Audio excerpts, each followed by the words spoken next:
Good morning, everyone, and welcome to the webinar on algae in human nutrition, biological active compounds, extraction techniques, and nutritional value in the face of a climate and food crisis.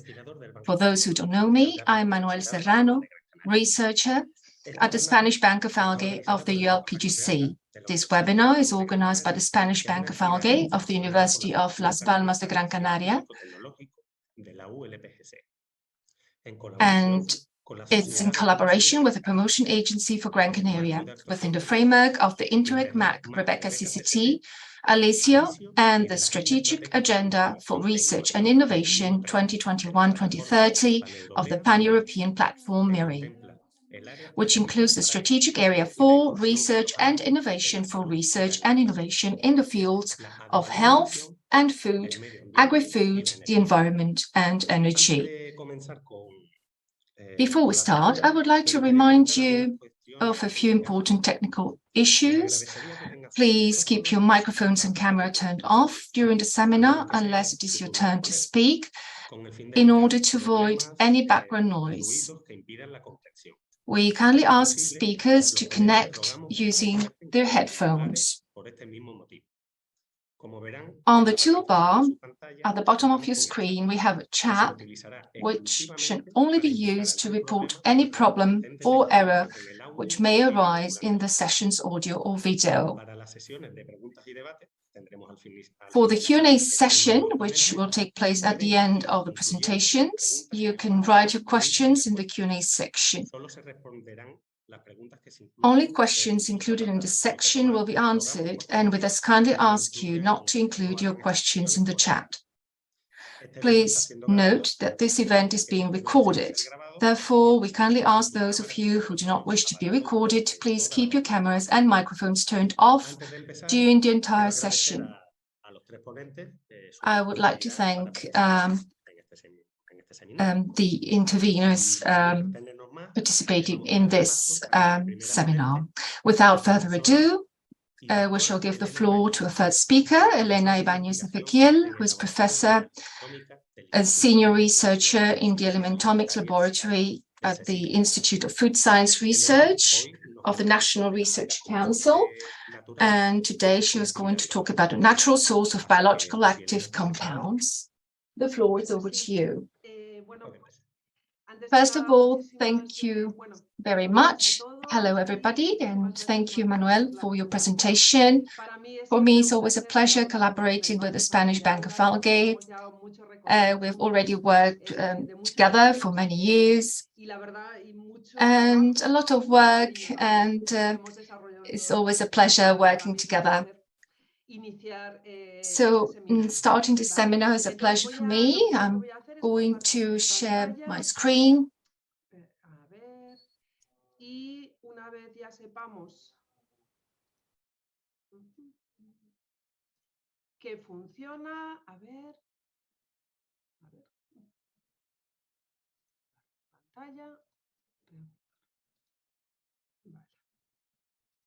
Una vez visto que funciona, yo creo que sí, ¿verdad? Ya lo estáis viendo.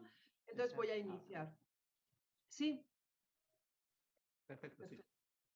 Vale, bueno, pues como os decía, So, as Manuel has just said, I'm going to talk first of all as algae as a natural source of biological active compounds. So first of all, we're going to talk about algae, their importance, their characteristics, the main ones, and also whether it's possible to improve our health through algae and the relationship between algae and nutrition and food. And also, finally, the role they play in sustainability for our planet. When we talk about algae, why are we interested in doing research on algae?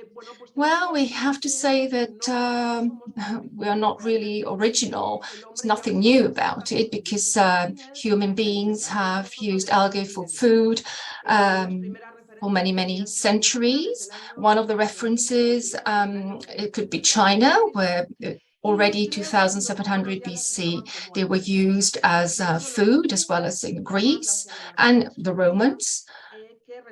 And also the Aztec as well, they were collecting algae in Lake Texcoco, especially Cyanobacteria spirulina, which is a source of proteins, which is a very important source, 60 or 70% of proteins in its composition. Nowadays, algae are really often in the media. We want to know whether they're really the food of the future, the panacea. So let's look at all these opinions. What are the characteristics of algae? They are photosynthetic organisms, have reproductive structures which are simple. There are about 25,000 to 30,000 species. They're very diverse in size and shape. And there are unicellular microscopic microalgae, and then pluricellular organisms of a big size and macroalgae. Basically, the characteristics and the main characteristics of marine algae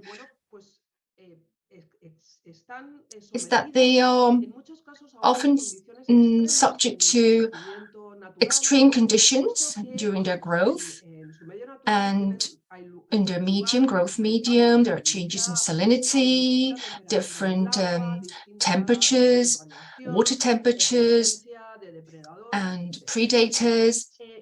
And what algae do in order to survive is to produce secondary metabolites, which are biologically active, and they possess molecular structures which are really unique. On the other hand, given the extreme diverse biological difference, we're looking for biological products deriving from these algae is really something which doesn't seem to have any end. Algae are easy to cultivate because they grow rapidly. For most of species we have analyzed, they are easy to manipulate because the synthesis of bioactive compounds are influenced by the conditions of cultivation. Algae can be classified in different groups. We have brown algae, red algae, green algae, and gray-blue algae. So many of them are known to us because they've been used in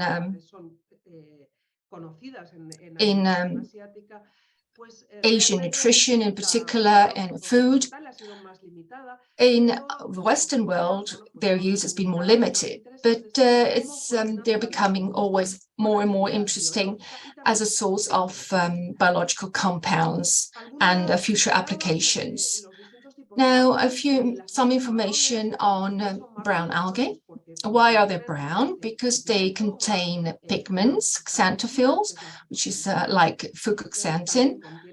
They also contain chlorophyll, beta-carotene, and there are polysaccharides, which are complex. And the cellular wall of these algae is made from alginic acid, alginate. And most brown algae survive in cold waters, and examples are Sargassum, Cysticeria, Undaria. red algae, they have this color because of presence of phycoerythine and phycocyanin. Another characteristic is their cellular wall is made of cellulose, agar, and carrageenans.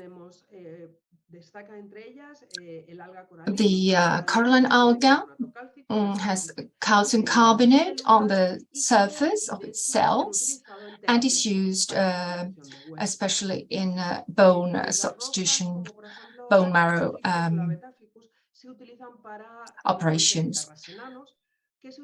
And there are about 6,500 species of red algae, and there are also red algae such as Gracilaria, Porphyria, etc.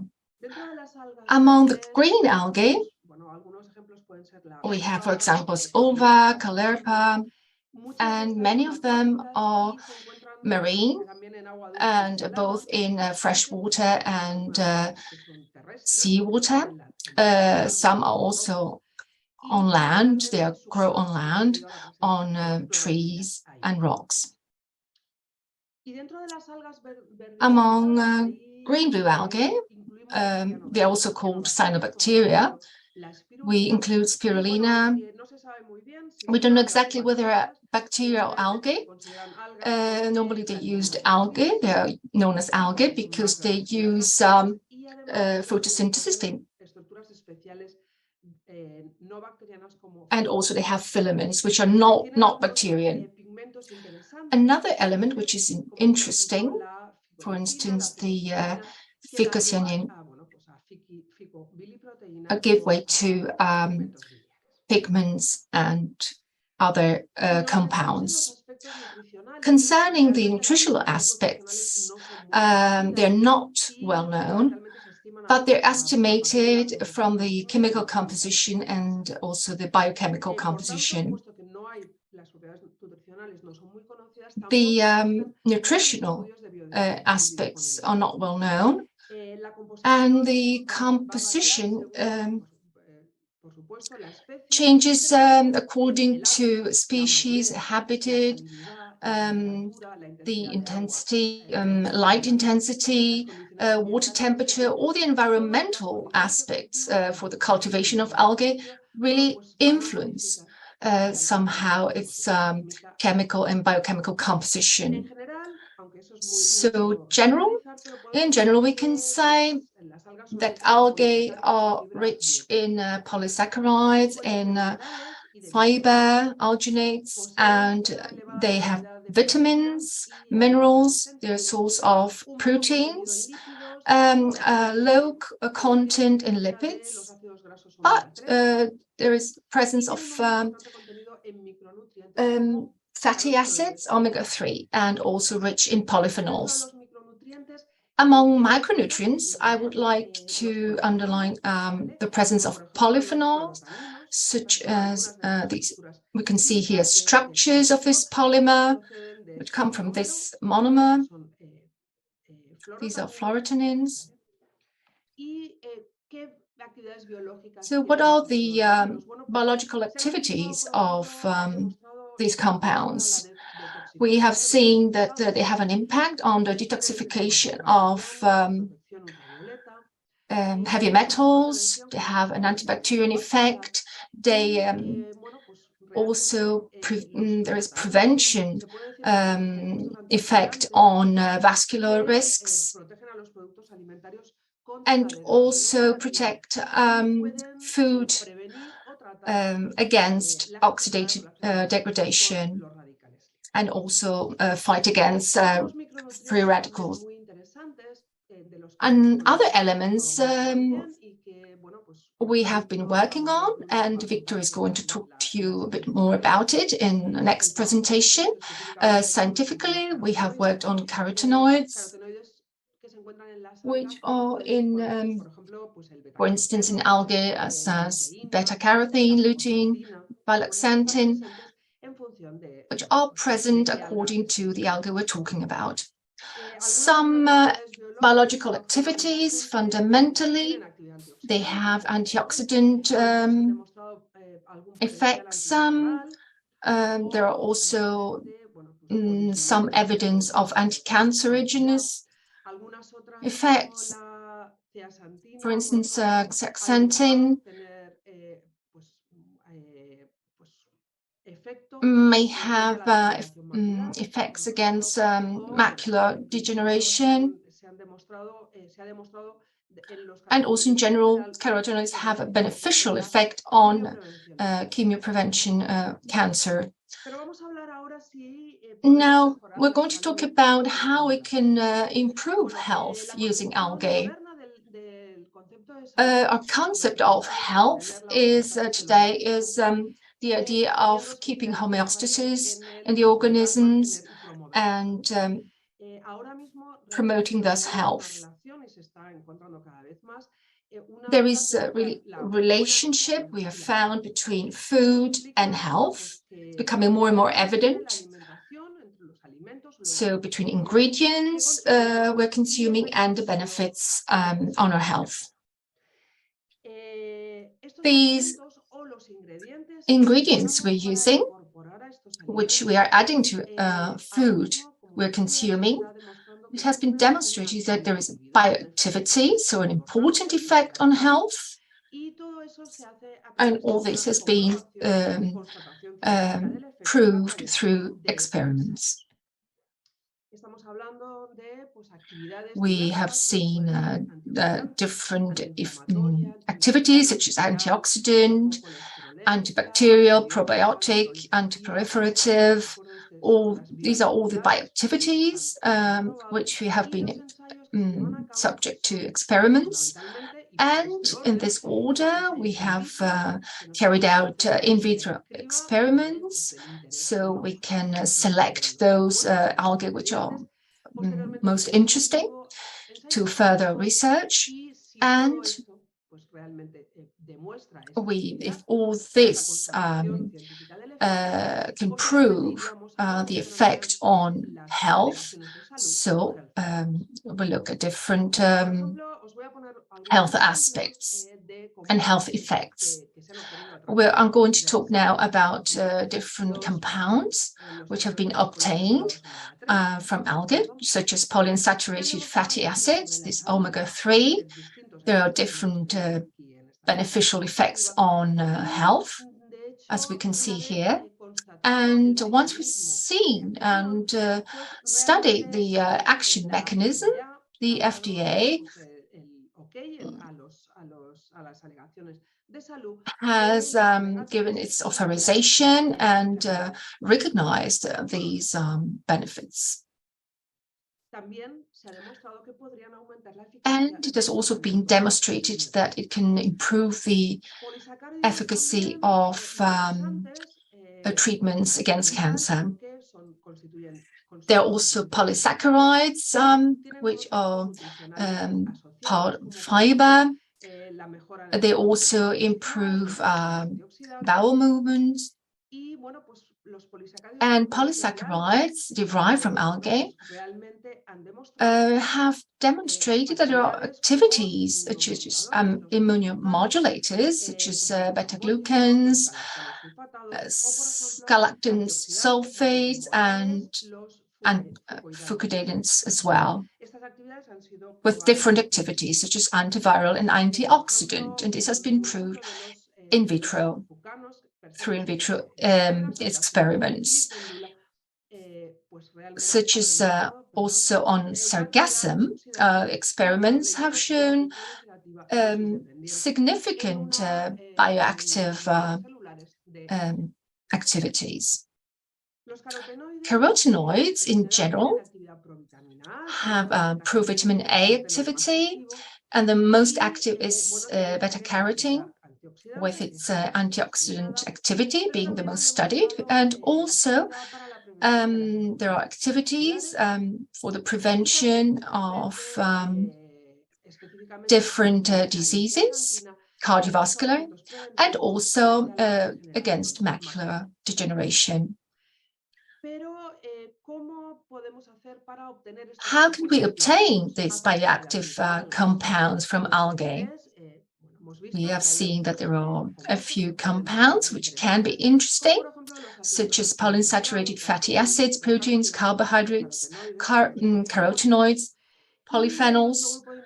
And in our research group, all these compounds, which derive from algae, we're using a strategy, the green chemistry and sustainability strategy. So we are applying concepts related to green chemistry to improve energy recovery, and also we want to improve processes using innovative technologies such as pressurized liquid extraction. We can talk about these technologies which have advantages over conventional extraction methods. There is an improvement in the extraction methods because we're using solvents at high temperature and with important pressure so that solvents remain liquid over the whole process.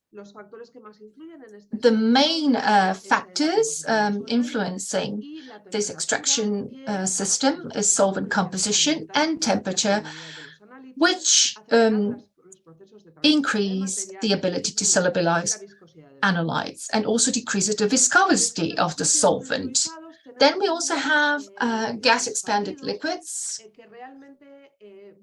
which are solvents, liquids, where gas can be added, in this case CO2. And by adding CO2, the liquid expands in one phase or two phases. So we can modify different properties, such as transfer through reduced viscosity. We improve diffusivity, and also decreased interfacial tension. So with these type of solvents, we change pressure, temperature, and composition. And finally, among all these technologies of compressed fluids, we can talk about supercritical fluid extraction, which is demonstrated over the years that is very efficient for the isolation of many molecules. So fatty acids, omega-3, carotenoids, which are interested in our research, and also tocopherols, terpenes, etc. In order to optimize all these, we can change pressure and temperature, for instance. And finally, in the last chapter would be algae and its role in sustainability on our planet. Algae can be used in human nutrition, feed, fertilizers, cosmetics, agricultural ingredients, and also for the treatment of wastewater and the production of biodiesel. They are a sustainable source of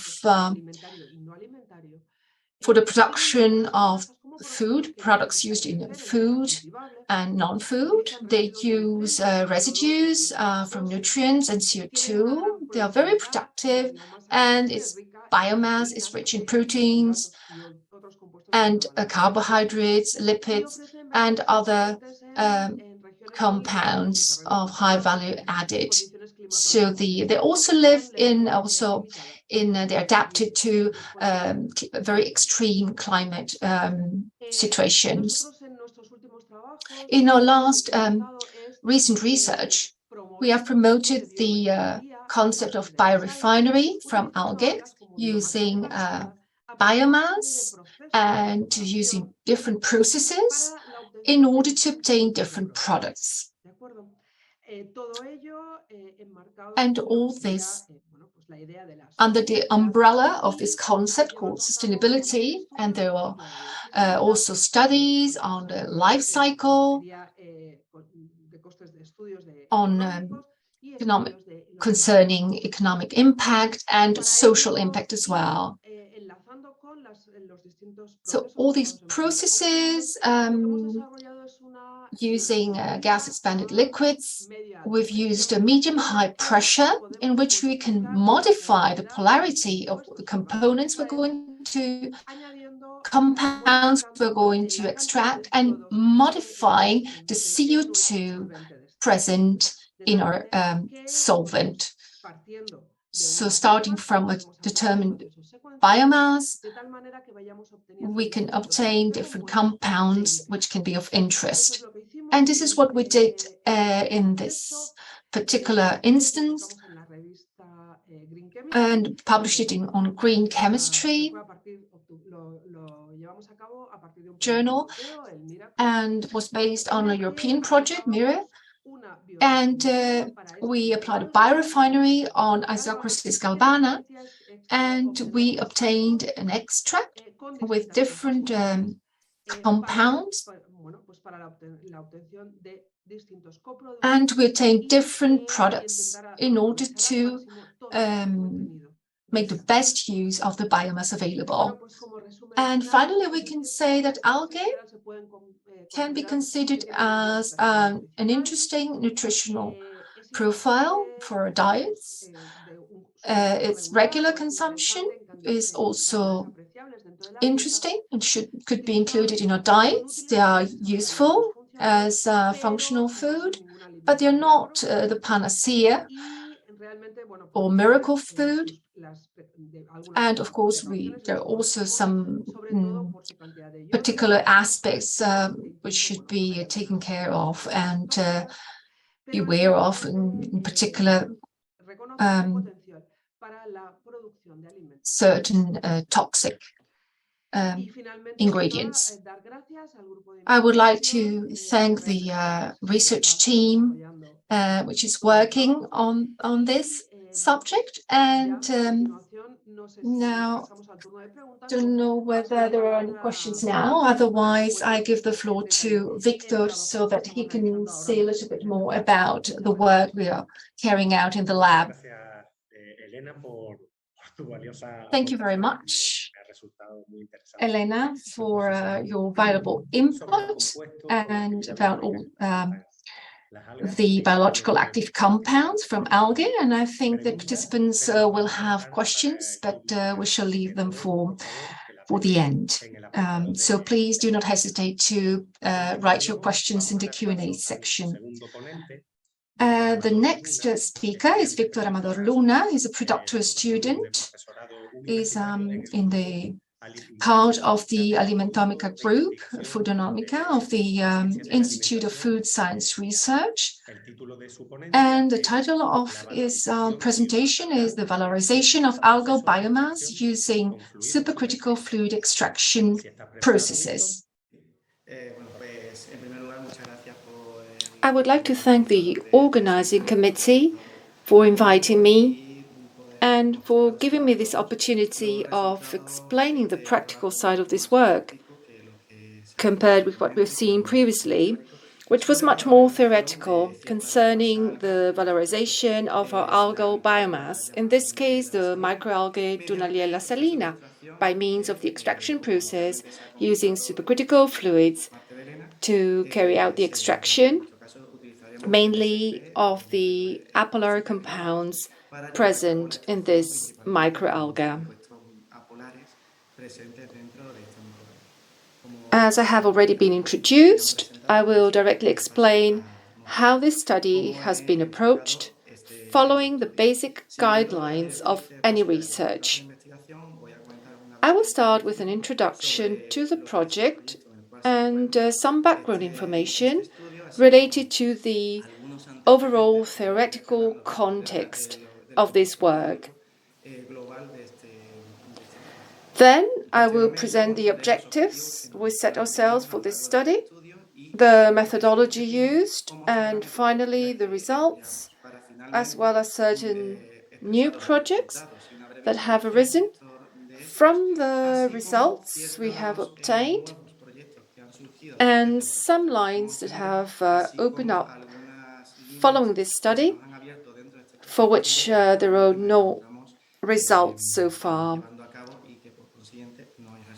By way of summary, I will show you the conclusions and the lines of research we are focusing on. Without further ado, let us turn to the theoretical context. As most people present here today might be well aware of, in recent years, healthcare has improved considerably, and we are faced with greater availability of medicinal products and healthcare for people. This has led to an increase in life expectancy over the last 100 years, largely bringing the average age of the population, and especially in the more developed countries, to well above the age we might have had just 20 or 30 years ago. The problem associated with this aging population, as well as the increase in life expectancy, is that the dependency ratio is also increasing. What is the dependency ratio? It is the percentage of people over the age of 65 who need assistance from both healthcare and certain family members in order to lead a normal life and maintain an average quality of life. This is not only a problem today, but it could also cause serious problems for the health system by 2050, when this dependency is expected to increase by 20–30%. But what are the reasons for this dependency? Dependency is mainly due to the so-called age-related chronic diseases. And all these diseases are caused by the aging of cells, and to a large extent, a significant part is due to a bad lifestyle throughout the aging process. These diseases are partly chronic, and we can only palliate their effects. So we have to live with them throughout our remaining life, and no medication can completely eliminate them. The problem of these chronic diseases is that we will have to live with them for many years to come, given also the improvement in healthcare. Our study is part of a national project that focuses on the role of certain extracts of natural origin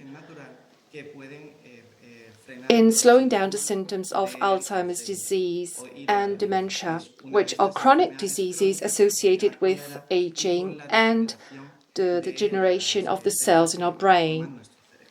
What is Alzheimer's disease?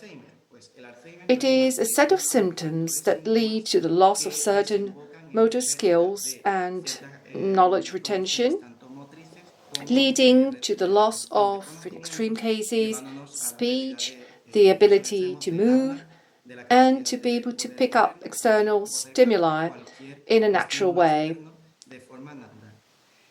Generally, this condition, both Alzheimer's disease and pre-Alzheimer's dementia, it is a consequence of a problem associated with what is known as acetylcholine or choline cycle, because cholines are neurotransmitters that are responsible for transferring information from one neuron to the other by means of different receptors present in the membranes. These neurotransmitters are released into the intermembrane space, producing the connection in the receptor of the next neuron that induces an electrical stimulus that is conducted through the whole neuron to the next neuron, or producing the final stimulus that can be either a movement or pronouncing a word. If this cycle were functioning natural without any control, this accumulation of neurotransmitters in the intermembrane space would lead us to continually produce this nervous stimulus and lead our organism to produce tremors, and in extreme cases, what is known as Parkinson's disease. And this is why we naturally have certain enzymes, such as the enzyme cholinesterase, whose action is to break acetylcholine into an acetate and a choline, which is then reproduced into the cycle. There are different types of enzymes for each substrate. Acetylcholinesterase or butyrylcholinesterase, which are the two main enzymes that work in our neurons. Studies have shown that this process of cell degeneration and increased acetylcholinesterase activity that induces Parkinson's disease has, in addition to certain genetic characteristics, a strong environmental component and is mainly diet-related. How can we explain this? A very recent study has confirmed that diets rich in saturated fats and high-calorie diets induce alterations at both the membrane level of our neurons and within our mitochondria that can lead to poor neuronal response.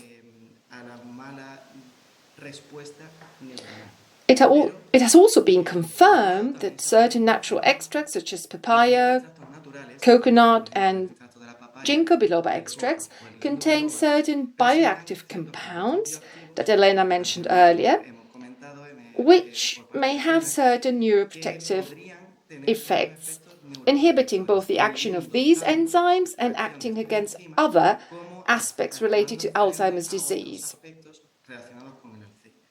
In order to understand these aspects, we will first look at what a neuron looks like. The neuron process itself induces these problems. There are certain complexes known as beta amyloid that are naturally produced in order to be able to allow the input and output of certain stimuli. The problem associated with Parkinson's disease can be explained by the fact that when what is known as the beta amyloid cascade is activated, it generates a large accumulation of these compounds in the extreme bands of neurons, which inhibit the action of electrical stimuli and reduce neuronal response. At the same time, in the neuron itself, there are some components called microtubuli that allow the entry and exit of neurotransmitters and some nutrients that keep the neuron alive. These microtubules are stabilized thanks to a protein known as tau protein, which, due to an excess of phosphorylation, can degenerate and be modified into phosphorylated tau protein, losing its structure. We have just been talking about the stability of microtubules due to cell-derived processes. The tau protein that maintains the stability of microtubules can be phosphorylated, leading to the loss of stability. But why does this come about? According to some studies, it has been confirmed that part of the induction of these processes within the neuron is to some extent due to oxidative stress. In our cells, we naturally have a balance of free radicals, which can be oxygen, nitrogen, or sulfur radicals, and are produced naturally by the cell within the mitochondria, as well as by exogenous actions such as pollution or excess ultraviolet radiation, or by a poor lifestyle, high calorie intake, smoking, and so on. If these reactions occur naturally within our bodies, why is it that our cells do not end up being completely degraded, for example, by lipoperoxidation of the membranes or by the accumulation of mutations within the DNA? because we also have antioxidant chemical reactive molecules, called species, that maintain this balance and redox equilibrium. These antioxidant species are capable of giving up an electron or two to reactive oxygen and nitrogen, or sulfur species are the ones that inhibit this action. Therefore, the exogenous introduction of these antioxidants into a diet would promote healthy cells, especially neurons. Among these species that we can introduce into a diet are those known as terpenoids, which are organic molecules formed mainly by the union of 5 carbon atoms, isoprene units, in different morphologies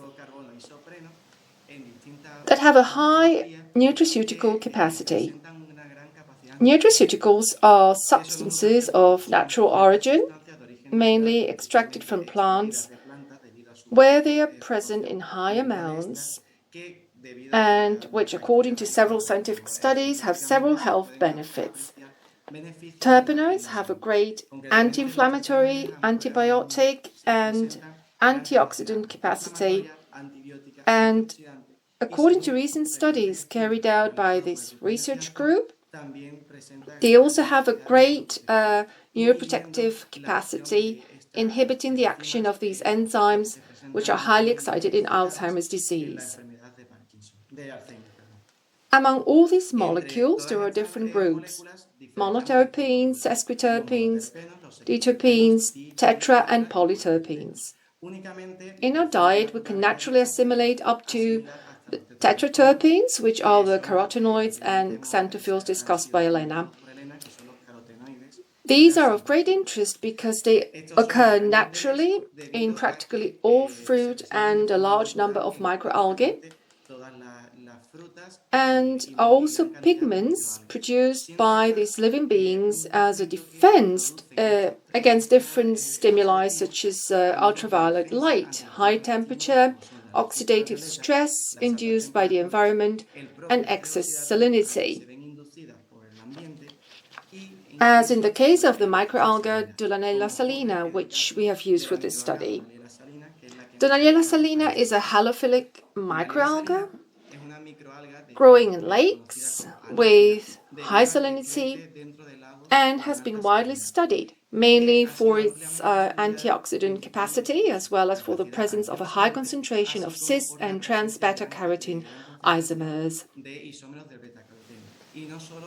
It has been extensively studied because of its defense system against changes in environmental conditions, inducing an increase in the presence of this beta-carotene with its photosynthetic complex as a defense against salt stress, increasing the concentration of these compounds of great nutraceutical interest by up to 20 times.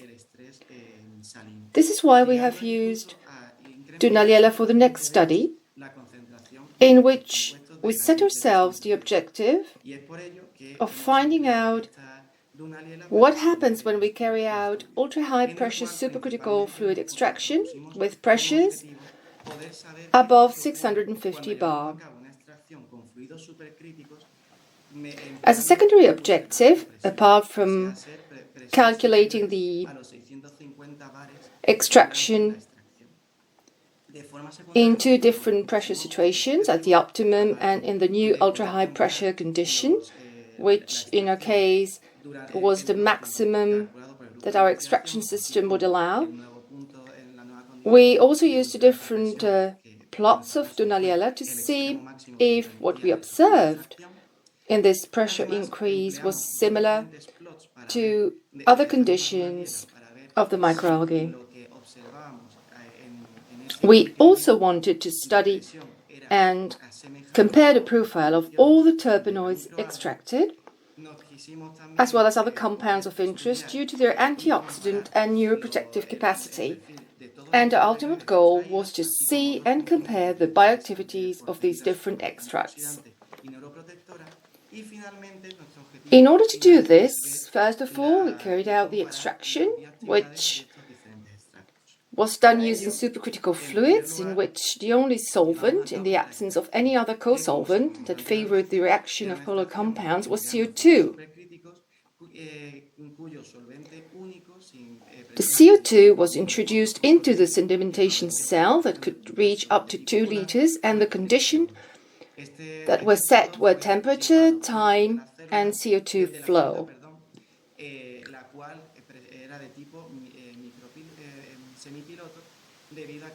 And with a variation only in the pressures, in such a way that we marked as optimal pressure for control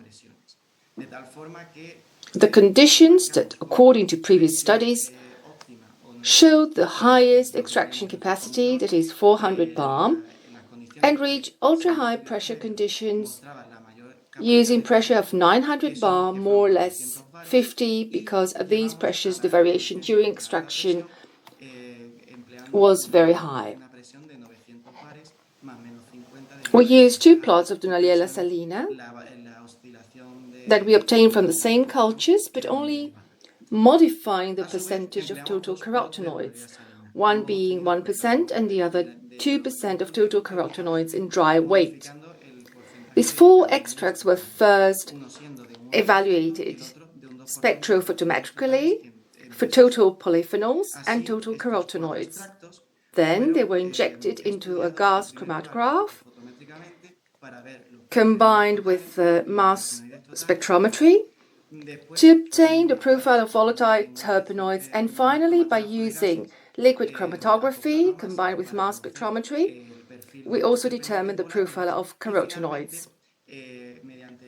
Finally, the bioactivity capacity within these extracts was studied using a spectrophotometer to evaluate the anti-cholinesterase and anti-inflammatory activity, and with a lipoxidase inhibition and antioxidant activity assay. Specifically, anticholinergic activity was studied using acetylcholinesterase and butyrylcholinesterase inhibition assays, which are the two main enzymes responsible for the degradation of neurotransmitters. And for the measure of antioxidant capacity, we used ABTS and DPPH radicals. From this experiment, we were thus able to obtain the following results. Firstly, focusing only on the extraction efficiency, we could see that in both plots we obtained very similar and comparable results. In the case of ultra-high pressure extraction, we had slightly lower efficiency, around 25%. However, it could be seen that the extraction time was reduced by half. We only needed 1 hour to obtain all the biomass necessary, something that would be very positive for industrial process if we were to implement this extraction at an industrial level. As for the profiles, we could see once again that the results obtained in samples 1 and 2 were similar, and that in this case, by carrying out the extraction at 900 bar, we increased the extraction of both chlorophyll pigments and total carotenoids, thus also improving pigment purity. As for the total polyphenols analyzed, we could see that there were no differences, except in sample 2, which showed an increase. However, as can be seen in the following graph, there were only significant differences in the case of total carotenoids, with total polyphenols showing no significant differences. As for the profile of carotenoids, something must have happened here with the image shown, because the profiles were exactly the same, with the extraction at 900 bar was always being better than at 400, allowing an increase of around 50% to even values close to 90% in the case of 9-cis beta-carotene in sample 2, and we also determine the relationship of 9-cis with all-trans beta-carotene, something that, according to previous studies carried out by this group, presented a certain correlation with the antioxidant capacity.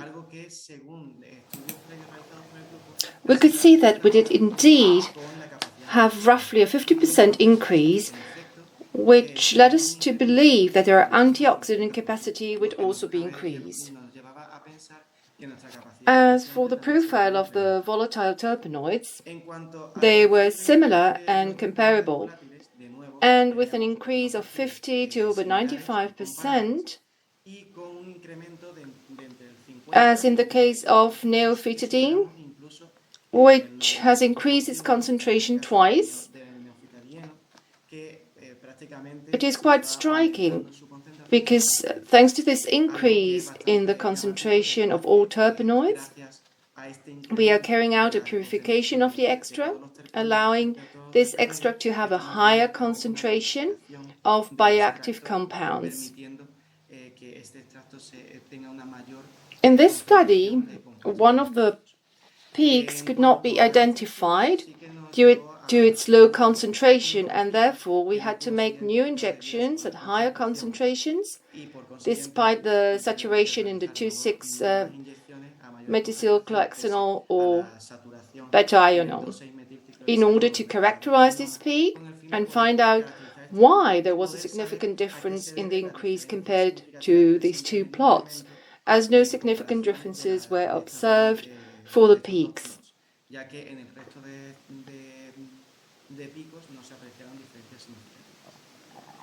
As for the bioactivity of our extracts, focusing firstly on the anticholinergic activity, we could see that the extraction, in the case of the optimum, showed significant differences between the two plots used, something that was not seen when we extracted at 900 bar. We could also see a decrease in the values. This is positive because we are talking about a value of IC50, which is the concentration required for our extract to inhibit 50% of the enzyme's activity. So the lower the concentration required, the higher the activity. It could be concluded that these extracts show a higher inhibitory bioactivity of acetylcholinesterase and butyrylcholinesterase action, but without significant differences, something that could also be due to the fact that we already start from a very high activity in the case of Dunaliella salina, and this corresponds in plot 1 at 400 bar at 58.35 micrograms per milliliter to inhibit 50% of the enzyme. We are planning to carry out further studies with slightly less bioactive matrices in order to see if this decrease becomes significant. The same applied to the anti-inflammatory capacity, where we saw an improvement in the extraction at 900 bar, but no significant difference. Where we could see a significant difference was in the inhibition of free radicals. If we look at the inhibition of the ABTS radical, which is the one used in previous studies, we could see that the increase when introducing our extracts at 900 bar had a close correlation with the increase studied with the ratio of 9-cis and trans, confirming the results obtained in previous studies.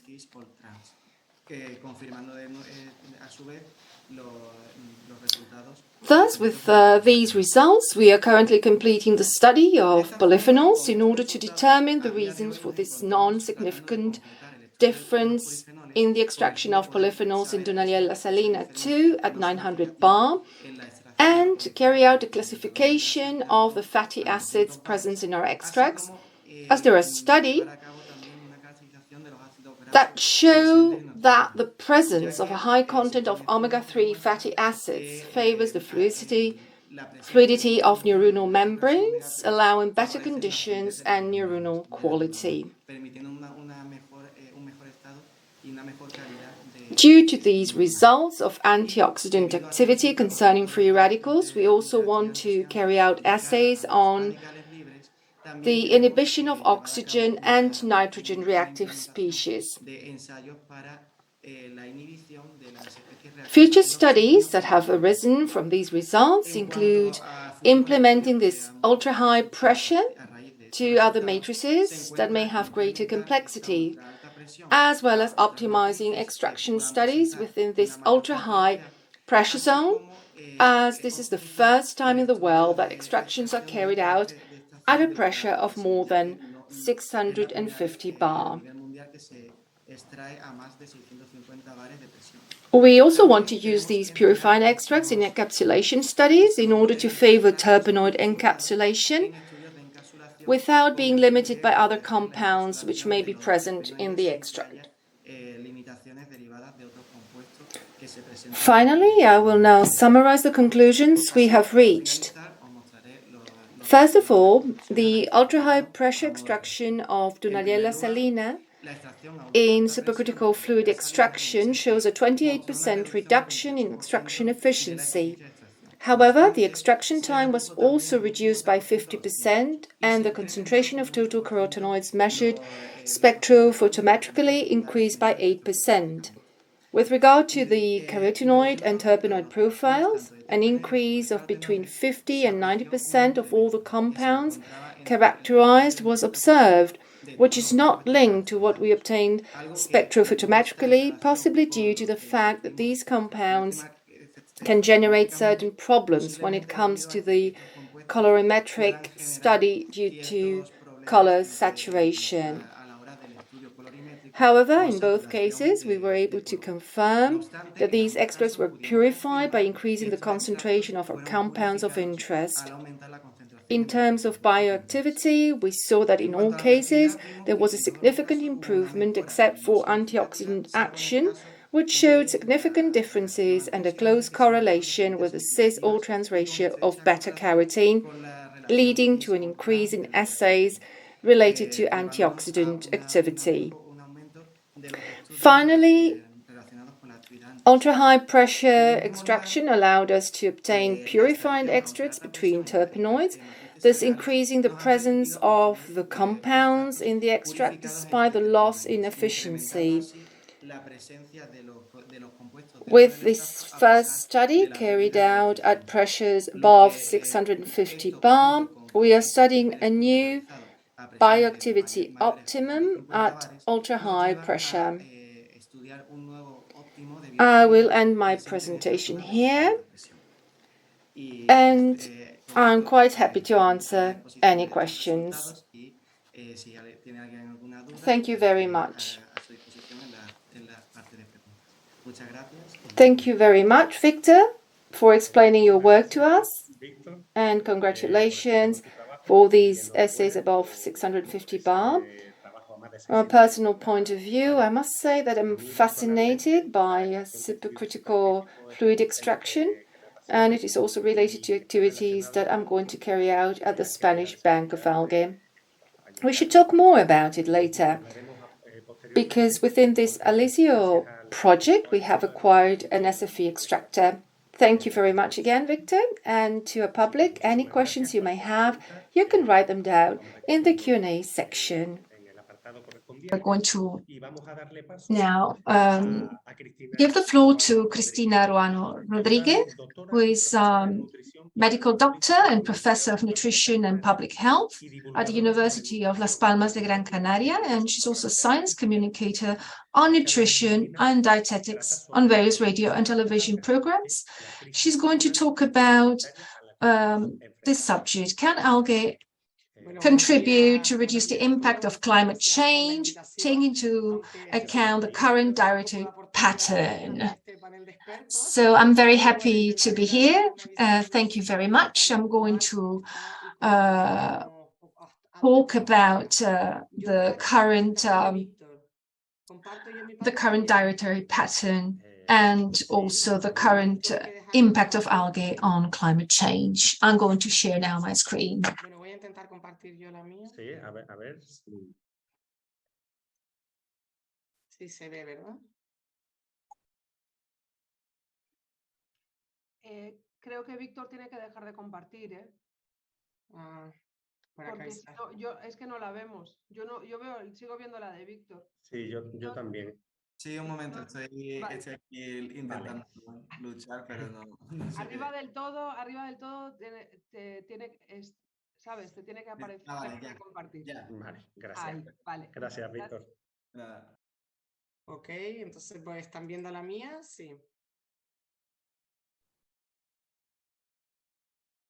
Se ve la mía, ¿verdad? Bueno, entiendo que sí. Sí, perfecto. Gracias. Sí, gracias, Elena, gracias. Gracias. Gracias. Bueno, como dijo Manuel, As Manuel just mentioned, I'm a professor at the University of Las Palmas de Gran Canaria and part of the research group of nutrition and dietetics. And I'm also part of the gastronomy research group for a university, and I'm also working on science communication and scientific research on different aspects we've already been talking about. And my presentation is divided into parts. The first part has to do with this concept about healthy diet and sustainable, which is part of the recommendations for the future, and also about what we have done within our research group,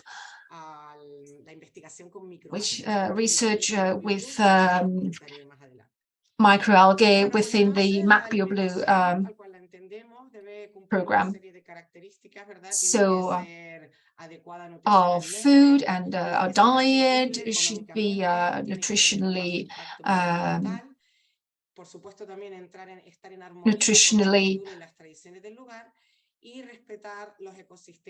also interesting and fair and affordable as well, and respect sustainability. This aspect of food sustainability, we have different aspects. We have health, the food system, and the environmental also aspects. We have the Agenda 2030 for sustainable development goals, their objectives, and the aim is to focus on tackling hunger and also focus on food security and also better nutrition and promote sustainable agriculture, guarantee healthy life, well-being for everybody, and the availability of water and its sustainable management, and also fight against climate change. The WHO, according to its studies on 2050, for 2050, it's expected that there will be 30% more human beings on the planet. So we're going from a small world to a big world and a planet which will be too small for many people living on a planet. The current food system is not healthy, as we've just said, and it's not fair and also not affordable. Here, some data we have is that 1.3 billion people are facing food insecurity. They're not eating properly, and the main risk of morbidity and mortality in the world is very high, and over 3 billion people cannot afford a healthy diet. And the food system is also one of the most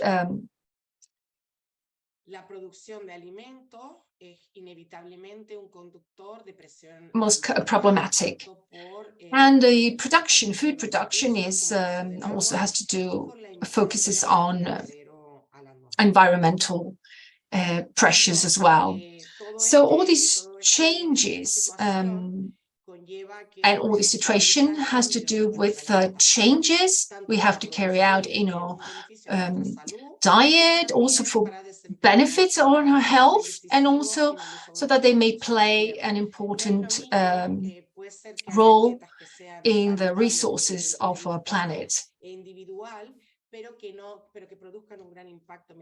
So there are individual diets, not only, but also the way we produce our food in an environmental friendly way. So we have to find a way to combine these two aspects. As far as a healthy diet is concerned, from an epidemiological point of view, from a scientific point of view, it's what has been mostly studied is the Mediterranean diet,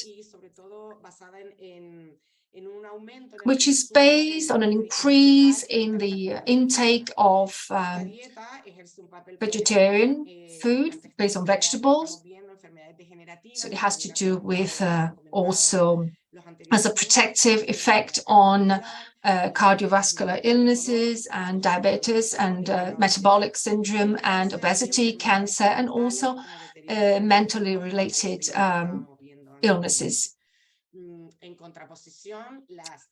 On the other hand, we have our Western diets, which are very rich in sugars and carbohydrate, refined ones, and other fatty acids, which is quite negative. We can see here the pyramid, the food pyramid in the Mediterranean diet. On one side, we could see concepts related to the environment. So we have the optimum consumption, which has an impact on our health. And then we also have the environmental pressure of the food we consume. And in general, there are different aspects we have to take into account. So there is this concept of the planet and the protection of our planet. So what are those sustainable diets?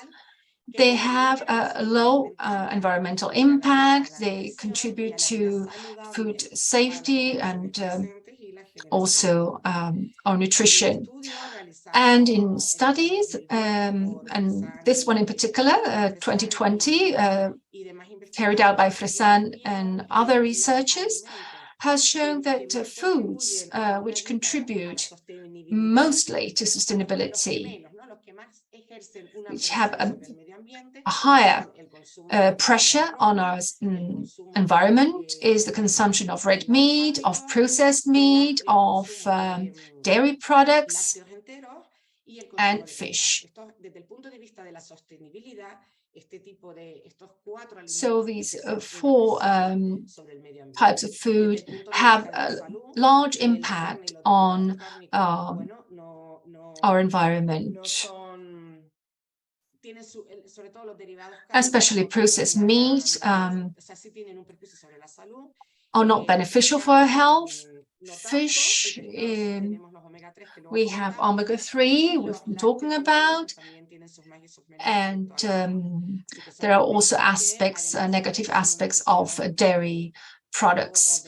And there are diets which are very rich in these elements, are not sustainable.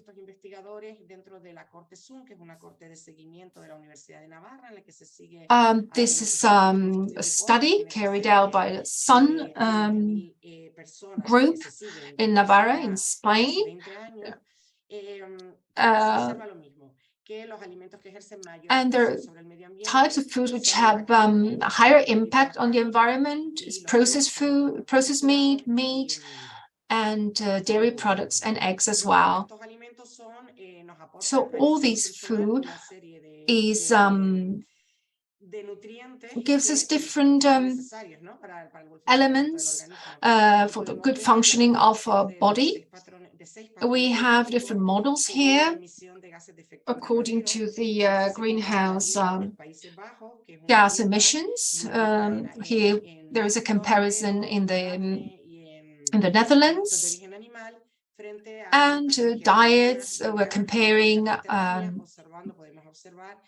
vegetarian, vegan, and Mediterranean diets, and the vegan diet is the one which has the least impact in terms of GHG. And following the same models, dietary models, diets which have a high percentage of meat also have a larger impact. And we take into account the GHG emissions is mostly red meat and cheese are the ones which have a higher emission of GHG, and it also has a larger water footprint on water. And we can see beef, for instance, or legumes, pulses, and soya or broccoli.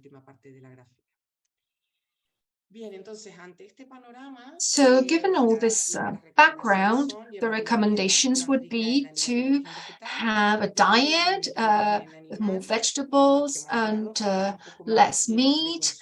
And how can algae contribute to this situation? And how can we introduce them in our diet? Because they could be a sustainable source of food and can also contribute with omega-3 and proteins. Dr. Ibáñez already talked about it, but we can see here macroalgae and also microalgae. Macroalgae, also called seaweeds. We have different types, brown, red, and green algae, and different compounds like vitamins, minerals, dietary fiber, proteins, as well as antioxidants. So all these proteins are good quality. These are in, we can see the reference here is Dr. Pinchetti, and we have here a list of algae, whether they are brown, green, or red, and their chemical composition in general. Large amount of carbohydrates and fibers in particular, and also high consumption as well as far as proteins are concerned. As Dr. Ibáñez just mentioned, they're high quality proteins, readily available. They contain essential amino acids which cannot synthesize normally, and so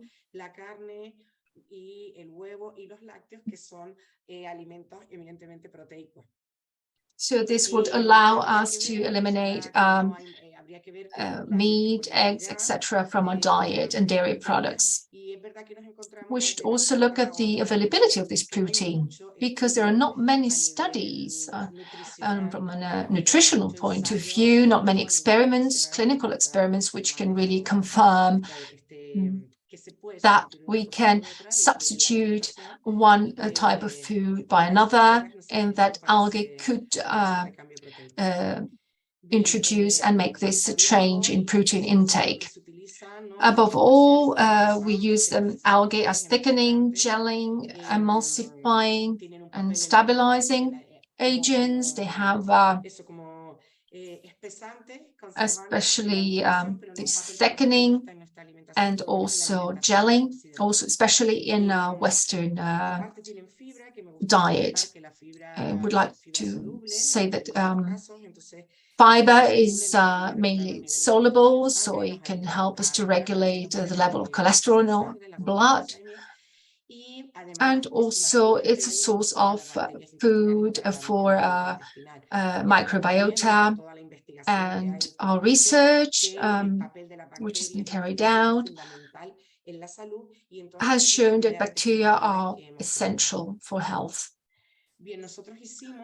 We made a systematic review of the use of micro and macroalgae in different elements which concern metabolic syndrome, like obesity, like hypertension, type 2 diabetes, and dyslipidemia. And we carried out clinical tests using seaweed and also microalgae, and also antioxidant pigments like phycoxanthin and other elements which are of interest for our health.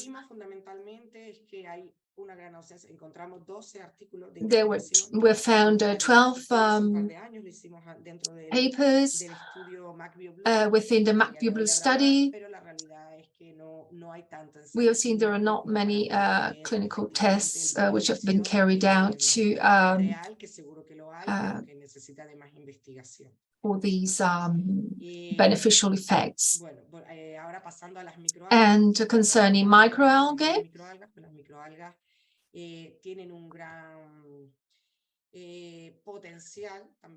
they're also very interesting from this perspective, from different effects, as Victor just mentioned.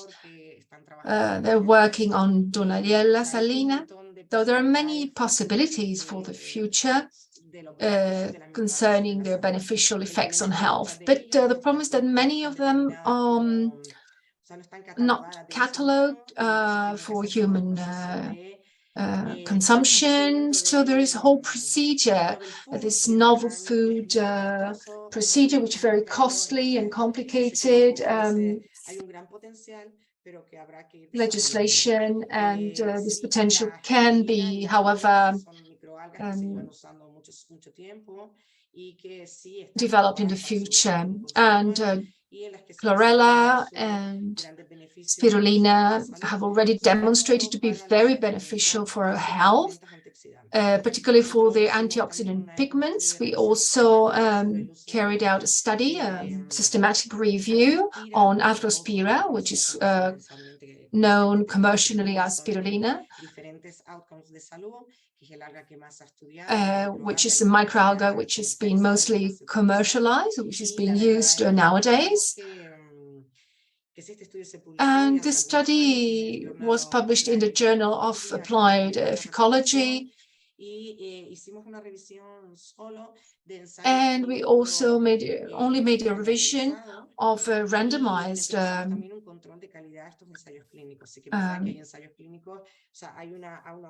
study, and there are many clinical experiments which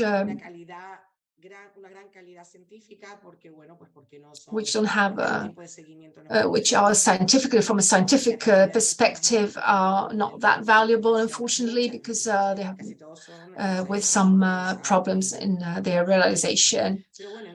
However, we included 50 randomized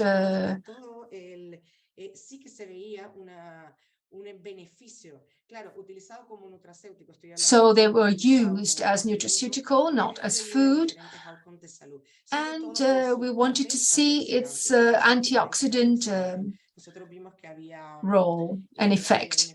So we could see this were benefits on dyslipidemia, on hypertension, on obesity, and also on immune response. So everything has to do with its antioxidant aspect.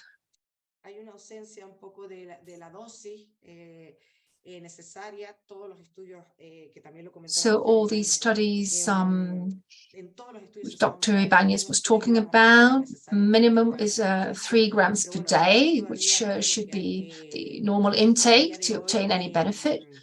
And the important thing would be to define exactly what the doses could be, and also should I just use it regularly or just once a week? This also has to be determined. So we also analyzed chlorella. So we have much more evidence on Arthrospira compared with chlorella. And The main value of consuming Altospira and chlorella lies in its antioxidant profile, and the important thing, this concerns also the cholesterol regulation and the regulation on hypertension and glycemia in blood and on body weight. But longer studies should be carried out with more participants and with better criteria and qualitative criteria in order to establish which dose should be recommended for the population as intake. These are the studies that peer-reviewed for qualitative criteria and beneficials on health, and we could see this in our systematic reviews. And finally, within our institute, the University of Las Palmas, both our group and endocrinology group, we are coordinating ourselves within the MAC project, which is financed, is a MAC-financed European project, and we participate with the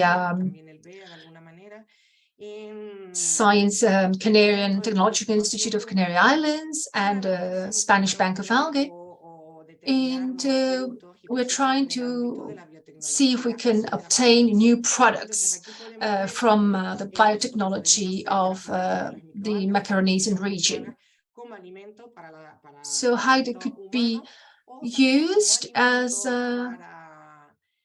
in human nutrition or as feed for fish, and how we could thus enrich feed and then later food as part of the food chain.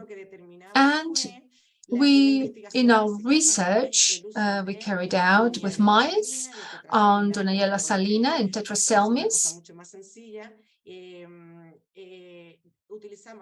We used both microalgae as a natural source of food and sustainable, and we used a control group with also experiments with mice, randomized, and we had 18 mice, and they were fed a diet rich in lipids, and we also introduced on one hand Donayella and on the other Tetraselmis to see whether to see the results as far as the metabolic syndrome is concerned, and also glycemia. They are very simple experiments.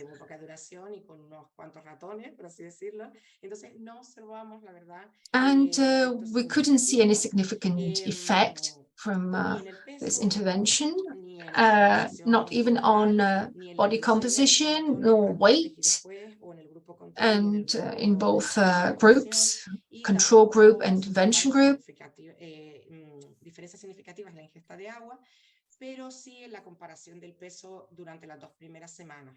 so there was significant differences in water consumption and in the weight in the first 2 weeks when they were consuming particularly Donayella salina. Very basic experiments, but we would like to continue along this line. And to finalize the content in fatty acid content, as Victor was mentioning, is the importance of omega-3 on health. It's something which has been studied already for many years, its influence on health. And we could see that microalgae can be an important resource also for fish and from fish or krill, and they could be the main sources. Population is not taking right now as cardiovascular prevention, a lot of omega-3 fatty acids. In the Canaries as islands, despite this, we are consuming always less fish. So we might consider microalgae as an interesting source of additional nutritional elements for the population, because the fatty acid percentage is much higher, especially this composition in interesting fatty acids. And the composition, the different species which have been studied, we have looked at higher accumulation of DHA and compared with EPA. So we have seen that the accumulation has been much more interesting as far as phospholipids is concerned. So it's an interesting source of omega-3 DHA acids.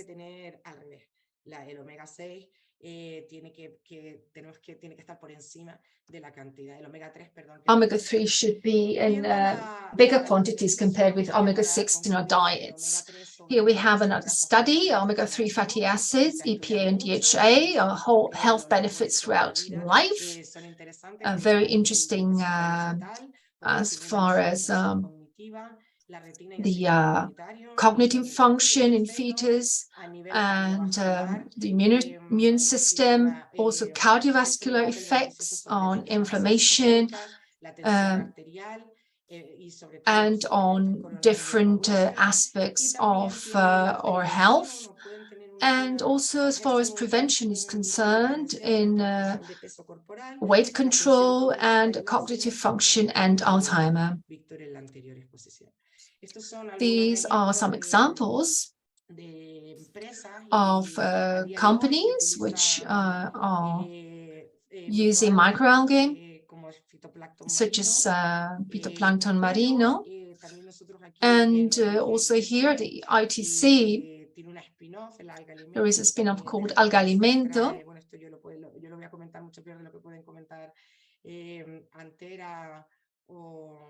I think that Antera or somebody else from the team can comment more on this, but Alga Alimento also produces microalgae. And the Spanish Bank of Algae is the main bank for algae in Europe. So the microalgae which we can use are gourmet products. It's not something that an element which, even if beneficial for our health, can be recommended for the population in general. The problem often is that many products are not affordable for the population, and also very often they buy low quality products. The idea would be the idea of introducing algae in our diet could be a sustainable and also affordable and fair element in our future diets. Thank you very much again for inviting me. And I'm available to answer any questions. Thank you very much, Christina. Thank you very much to all three speakers for sharing with us your point of view and your contribution. And now we are going to show you a video and to show you the objectives and results of the ALIZIO project, which is closely related to the topics that we have been discussing today. So we can now look at the video, watch the video.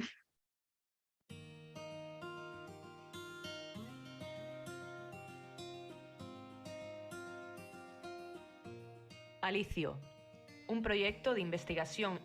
ALIZIO is a research and infrastructure project that aims to strengthen the operation and quality of the services of the Spanish Bank of Algae,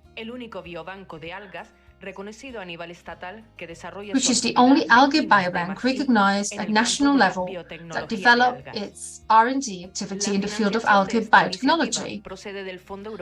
It is financed by the European Regional Development Fund and from funds from the government of the Canary Islands, which has allowed the acquisition of high-tech equipment and the hiring of a multidisciplinary team of experts in different areas with the aim of improving the supply and quality of genetic resources.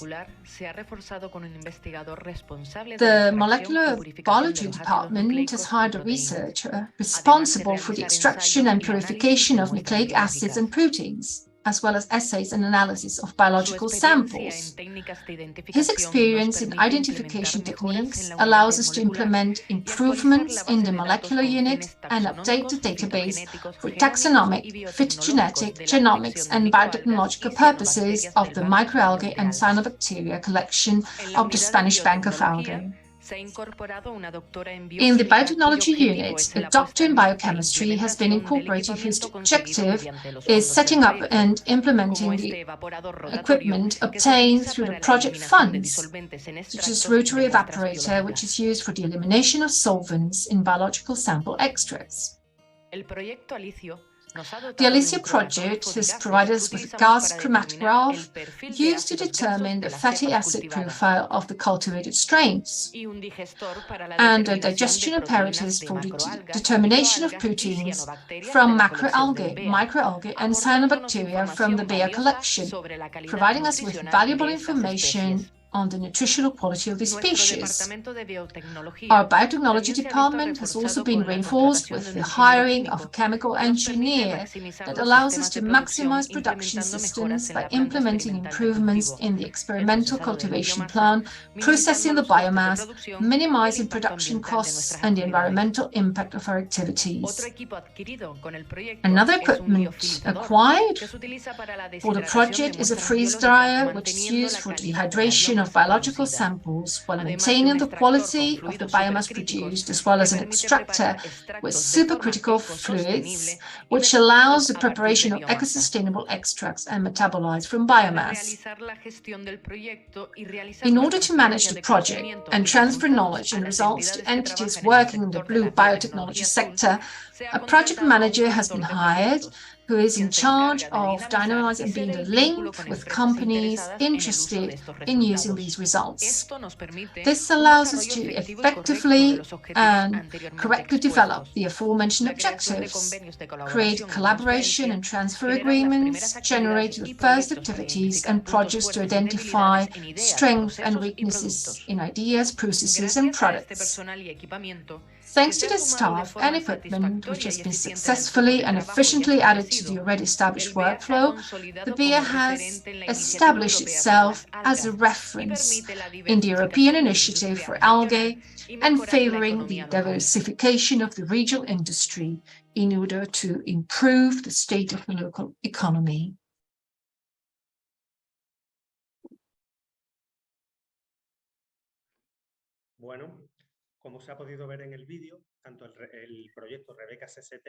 As we could be seen in the video, both the REBECA-CCT project and the ALIZIO are closely related, as REBECA-CCT allows us to continue increasing the collection of strains from Micronesia and also creates a synergy with ALIZIO, facilitating in-depth studies of the current and future biological industrial applications of collection of macroalgae, microalgae, and cyanobacteria developed by the Spanish Bank of Algae. We're a bit behind. We invite everyone to ask questions to the speakers using the Q&A section. We already have some that were collected via the registration form, and we made a selection, and some of them already talked about during the presentations. However, if there's any other question which we will not be able to answer, you can always send them by email at the address info@marinebiotechnology.org. I'm going to introduce you to the scientific directors of the Spanish Bank of Algae, Juan Luis Gomez Pinchetti and Antera Martel Quintana, the curator of the Spanish Bank of Algae. The first question: do we have any lists of cultivated seaweeds or seaweeds that can be cultivated that are being considered for both human and animal feed?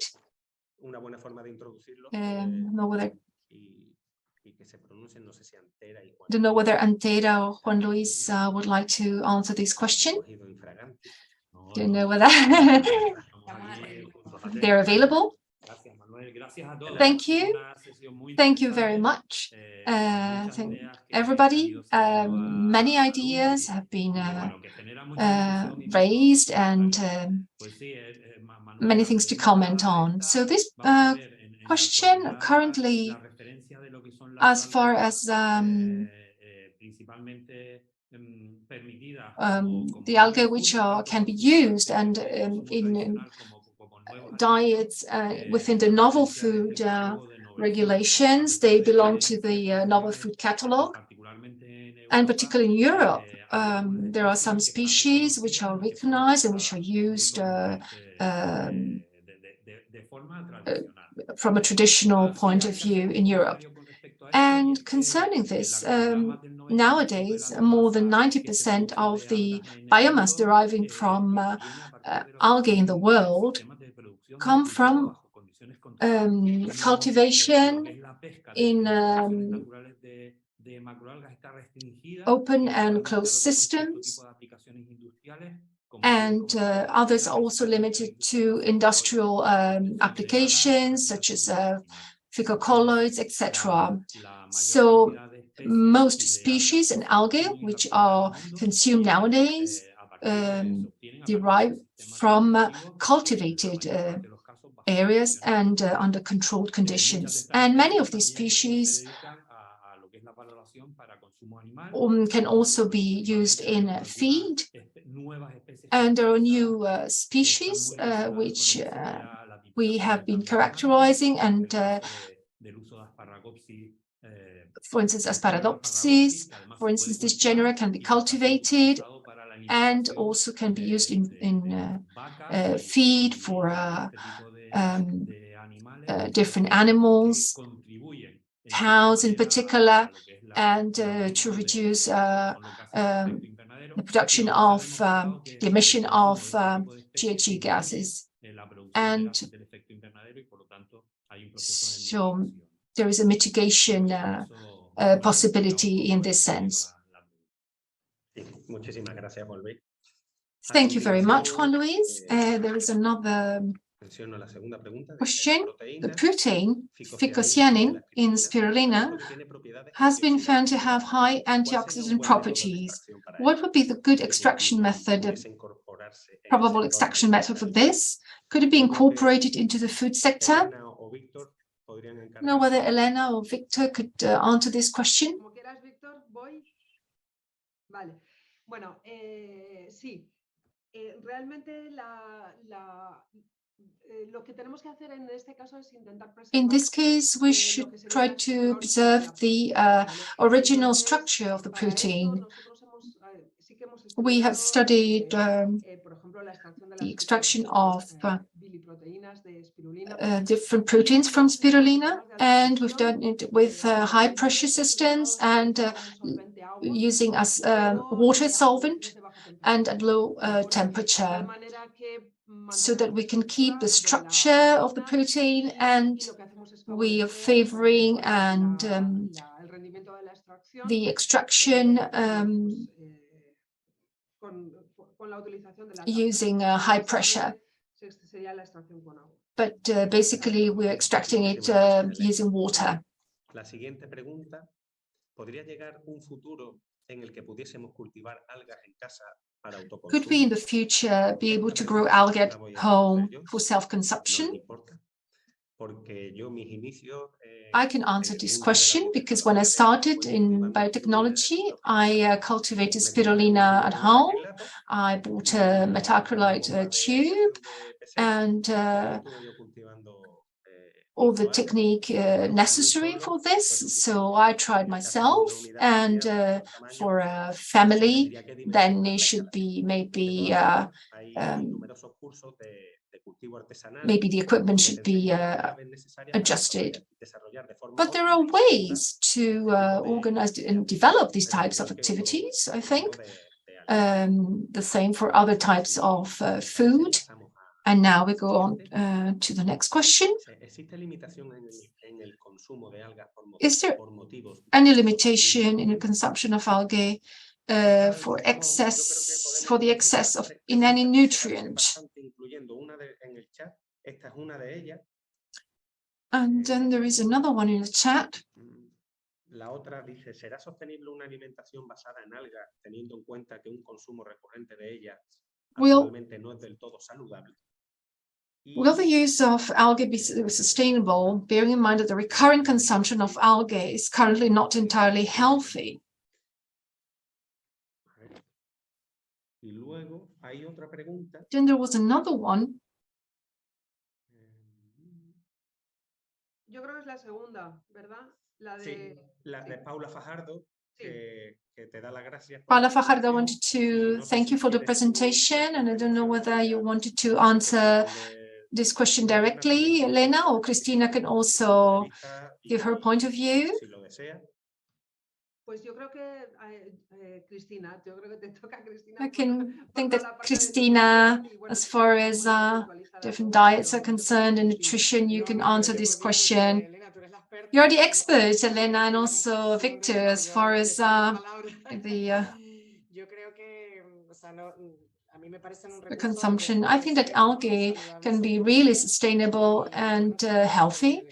And what I didn't really, you talked about different questions, but they're all related to the consumption and the safety. De implementar o la seguridad que podríamos, o qué observación futura podríamos tener para implementar las algas en nuestra alimentación. How could we include algae in our diet? Are there any negative aspects? I think it's the excess in iodine. I think Victor can talk more about it. Especially when we introduce new food in our diet, as far as algae are concerned, some of them have a high iodine content. So it's important if you don't have thyroid problems in particular. If you have a medical problem, of course, you have to go to the doctor. Health can be improved through a diet, but we are not generating drugs. We are here to preserve good health or to improve health, but not to cure specific illnesses. So if somebody has a thyroid problem, should not consume high iodine contents. What Cristina just said, one of the most important problems we have been faced with is different sources of proteins, and this is why algae can really contribute as a substitute for proteins from meat, and the same for insects as well. These proteins could also be interesting, and algae are another source. And as far as heavy metal content is concerned, in order to be able to consume, there are controls which algae are subject to, and one of the parameters to be taken into account is the evaluation, measuring of their content in algae, because they could be accumulated and they could become toxic because of this accumulation of heavy metals. So it's the same as for other food, types of food, in order to guarantee safety. I don't know whether, Cristina, if you want to add anything else. If one has any problems, medical problems, you can see the doctor, but otherwise there are no miracle food. We're in the context of a healthy diet, and algae can be part of it, but they're not miraculous. Y es un error, ¿no? Entonces también hay que ver la dosificación, porque a lo mejor no es tanto el yodo, no nos va a perjudicar tanto. Iodine will not possibly be a problem, because it also depends on the way they are cultivated and the species. So it's really recommendations for the general population, these healthy recommendations we can give. But then very specific questions, we should talk about pharmacological aspects and not nutritional aspects. And for the inclusion of algae in our diet, we could see in our studies that they could be used for the prevention of some illnesses, and we need more clinical studies. More scientific evidence are necessary in order to be able to define specific beneficial aspects of algae and for specific conditions. So these studies should be carried out further. So it's a long way we have ahead. Thank you very much, Elena. First of all, José Luis, we just wanted to say, Victor is going to say, I just wanted to stress this concerning heavy metals, as we just said, all macroalgae, which are consumed nowadays, they are being cultivated under controlled conditions, and they are really checked. All this elimination of heavy metals is carefully checked. So all these nutrients, which excess nutrients, also we continue with in vitro experiments and cultivation. It's possible to evaluate the best or maximum daily intake. So they are quite controlled.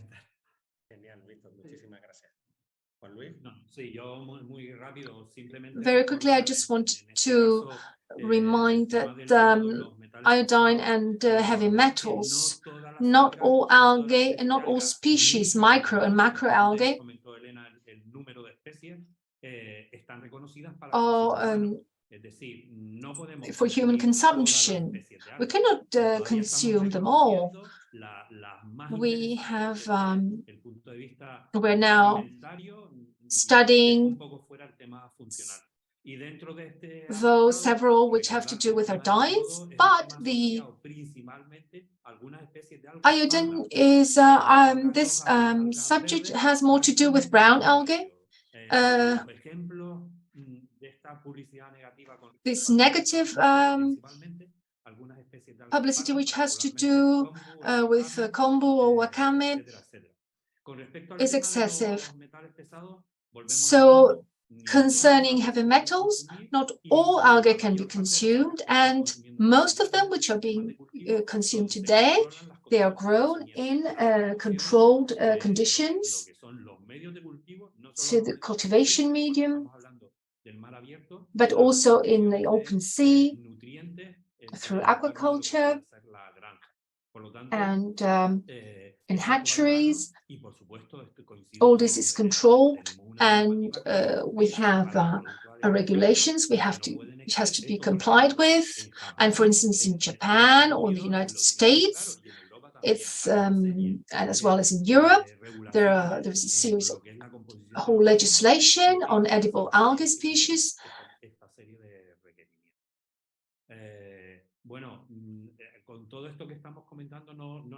And we should never forget that there is a specific interest in Europe in the development of production and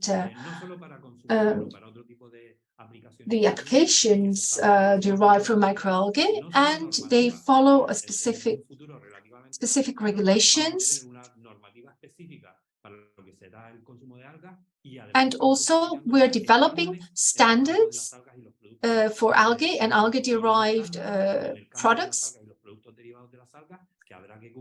which we'll have to comply with, and which will be a reference for further knowledge which will be generated in this field. Thank you. I'm very happy that you could all participate, because it's a very common question when we talk about algae in human nutrition and diets. So now we go on with the next question. Have algae been used in feed, in aquaculture? Algae are used very often, and as and also for beef production, and 2% of paradopsis in animal feed, also for cows and beef animals, to reduce the methane they produce, which is 15%, represent 50% of GHG at a global level. The next question.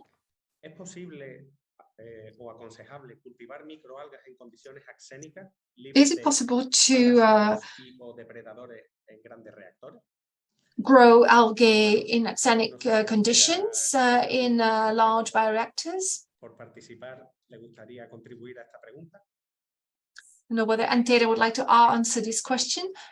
Thank you very much. Very happy to be attending this webinar, and it's possible to cultivate axenic algae using carbonic nutrients without parasites, and algae can be acquired axenic or with a reasonable quantity of bacteria, some especially bacteria which are not pathogenic. So it's possible in closed systems. It's possible to cultivate axenic algae in these systems.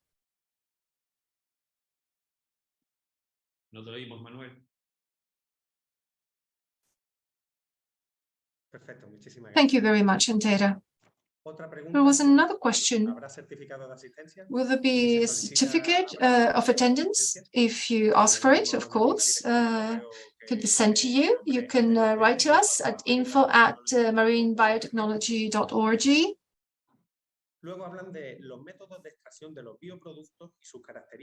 The methods of extraction methods of bioproducts and their characteristics and all applications, will they be the same for microalgae?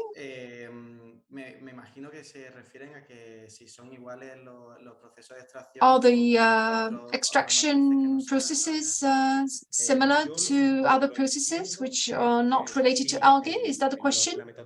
I understand that the extraction methods are the same for different bioproducts which can be obtained.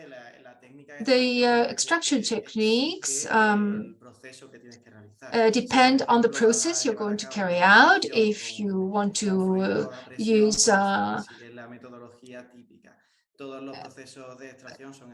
different types of this extraction with pressure fluids, it depends on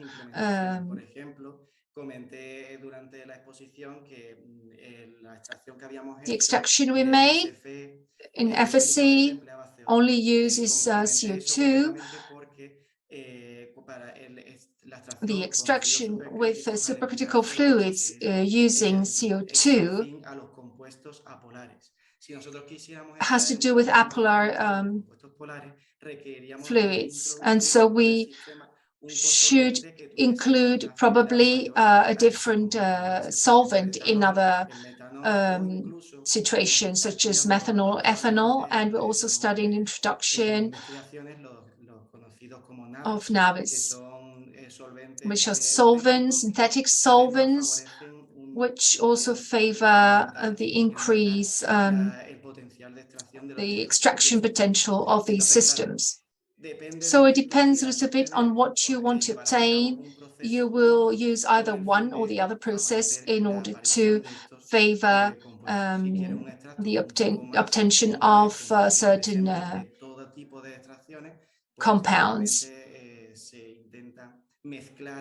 So we try to mix and use biorefinery to extract as much as possible and then analyze its potential.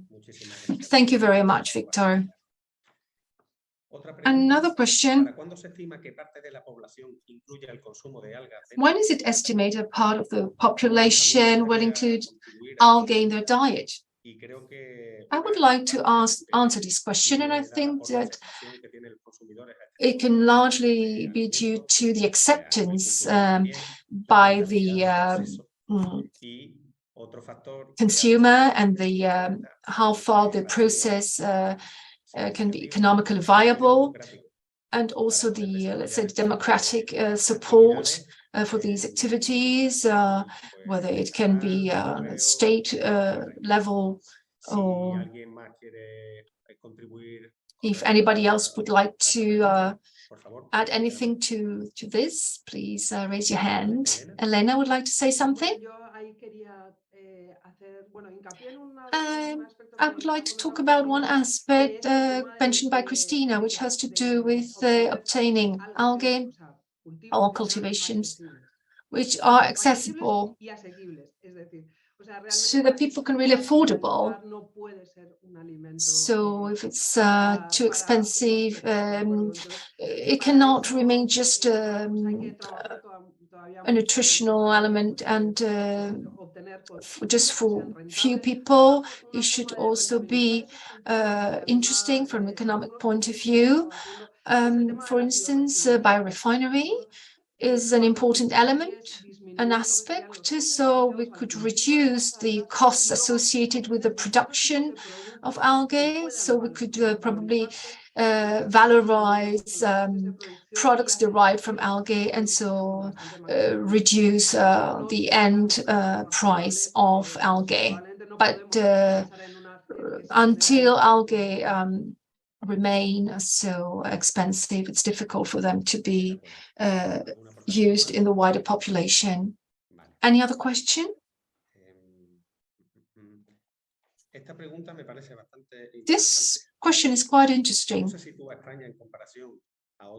How does Spain compare with other countries in terms of algae production and their value-added byproducts? Is it ahead of other countries, or is it behind?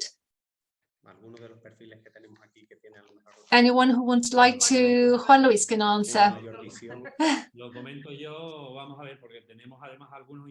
We have some reports. We have received recently some papers, academic papers, which refers to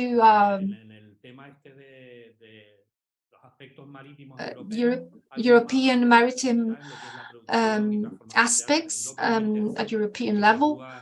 And so companies working in the sector, with both macro and microalgae, and particularly in Spain, the last statistics available show that we are the top in the list of companies producing algae, with other countries being Ireland, France, and Portugal. And as far as Germany is concerned, for micro microalgae, also Germany, Italy, European countries where much more production is being now promoted for these products, but Spain is high in the ranking of these companies, and for macroalgae, there is an activity which has to do with the industry producing agar and alginates.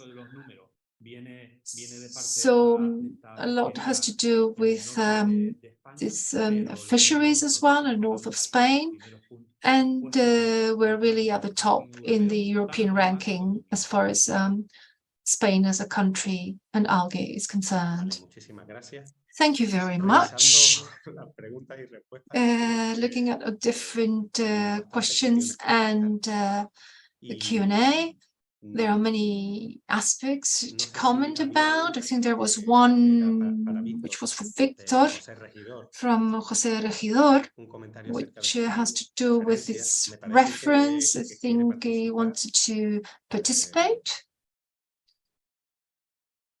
Sí, yo entiendo que el profesor José Regidor quiere hacer un comentario, a ver si se le puede dar. Sí, correcto. Sí, ¿se me oye? Can you hear me? Sí. Sí, perfecto. Yes, we do. Muchas gracias. Thank you very much. First of all, I wanted to say that I don't belong to the world of chemistry or algae, but I'm very much and emotionally linked to the Spanish Bank of Algae, and this is why I'm here today. And the comment I wanted to make is something I would like to say, that I'm a neurobiologist, and I'm specialized in processes due to neurodegeneration and Alzheimer, and it's such a complicated subject, and it's difficult to have subjects and examples which can complicate the view of the situation. For instance, the acetylcholine is an element, a secondary element within the Alzheimer condition, and avoiding acetylcholine, which is negative for the for our brain. These are drugs we're actually using. It's not, acetylcholine is not the real problem within the brain. So just wanted to say to be careful with complex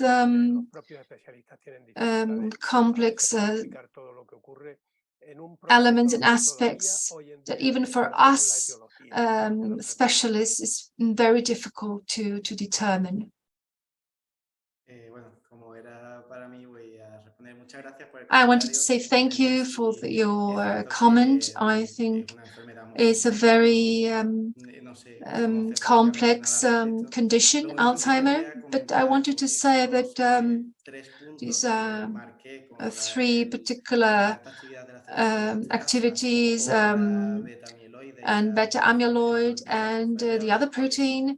There are three consequences and a secondary consequence derived from Alzheimer or influencing Alzheimer, but could be prevented somehow through algae, through the algae consumption. But there are so many aspects which cannot be treated through a change in diet. It's a very complex condition. You are quite right in using and talking about these aspects. It's just being very careful in using different aspects, especially in diet and metaboloids and different proteins and tau protein. There is another neurotransmitter, which is glutamate. It's quite complicated and very difficult. So it's better just to maybe give examples in other areas of knowledge. Thank you very much. And also I wanted to another question. And when will we have less technical and administrative and bureaucratic hurdles will be solved so that we may really cultivate algae in the Canaries? I think it's an excellent question. Well, I know where you're coming from, and I thank you. I think that Professor Regidor knows what the answer is.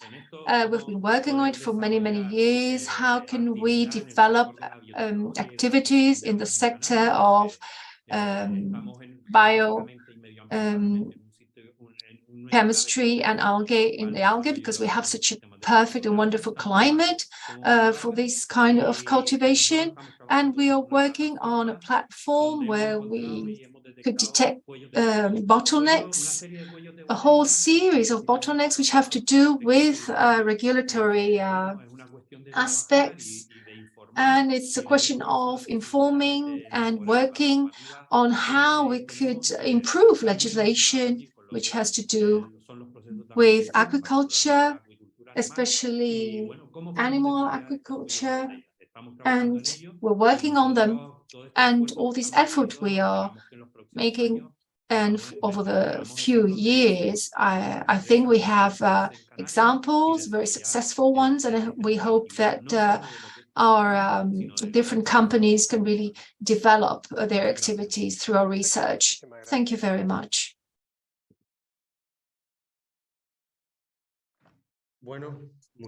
Thank you very much. I think this session is really very interesting, this Q&A, but we have to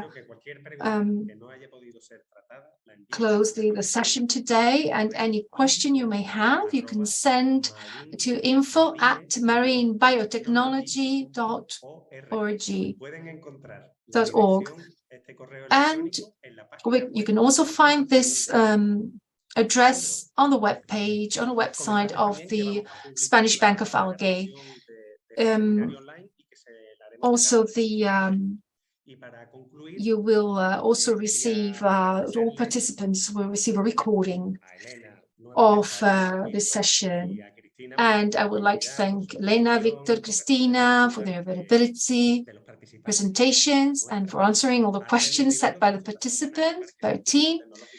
And also thank Artemis Rivero from the FPCT for his technical organization, support, promotion, and all the partners of the REBECA-CCT project, the Society for Economic Promotion of Gran Canaria, to the colleagues of the ALIZIO project, and to the rest of the BEA colleagues, and especially all the participants for their interest shown and participation and the response given to this seminar on algae in human nutrition, biologically active compounds, extraction techniques, and the nutritional value in the face of a climate and food crisis. We hope that you have enjoyed today's seminar.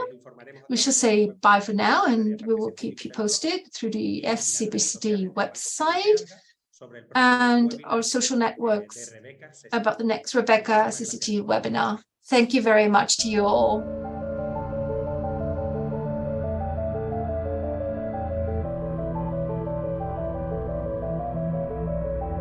Recording stop.